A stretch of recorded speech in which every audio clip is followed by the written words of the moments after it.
वाराणसी के सराय सुरजन इलाके के निवासी अब्दुल रहमान के ज़मीन पे कुछ दबंग लोगों ने कब्जा कर लिया है, जिसकी फरियाद लेकर अब्दुल रहमान ने मुख्यमंत्री तक से गुहार लगाई। हालांकि मुख्यमंत्री के आदेश पर डीएम साहब के पास एक कागज़ आया जिसमें ये लिखा गया था कि इसका जांच करके और इस प्रकरण को ख़त्म कर दिया जाए।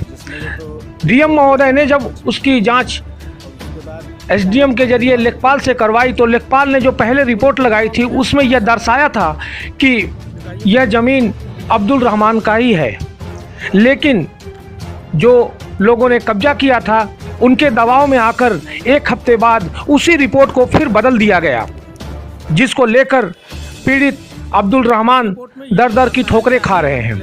हालांकि उन्होंने यह मन बनाया था कि अब अगर डीएम साहब के पास मेरी सुनवाई नहीं होती है तो मैं बनारस से लखनऊ तक का पैदल मार्च करूंगा और मुख्यमंत्री जी से अपनी ज़मीन के लिए फिर से गुहार लगाऊंगा। अब्दुल रहमान का कहना है कि मेरे पास सिर्फ और सिर्फ वही छोटी सी ज़मीन बची हुई है।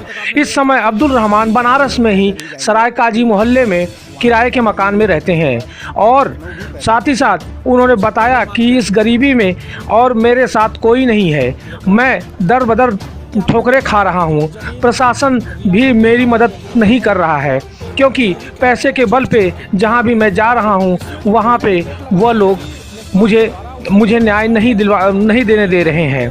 साथ ही साथ जब इस बात की खबर डीएम साहब को लगा और अब्दुल रहमान डीएम साहब से गुहार लगाने के लिए कल फिर जब कचहरी पहुंचे हैं उनके कार्यालय पे और फिर जब उन्होंने डीएम साहब को सारी बात बताई है और एक एप्लीकेशन भी दिया है तो डीएम साहब ने आश्वासन दिया कि आप अभी पैदल मार्च मत करिए, आपके साथ न्याय होगा। इसमें मैं खुद अब देखता हूं कि क्या कार्रवाई हो सकती है।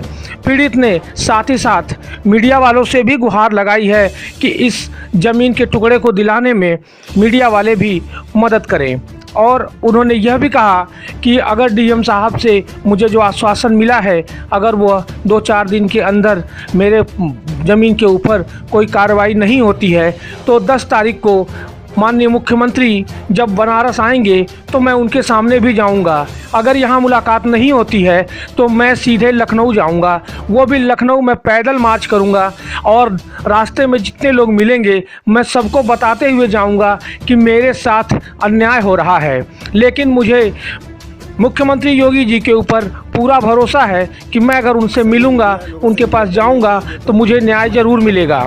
देखते रहिए पूर्वांचल खबर। नमस्कार।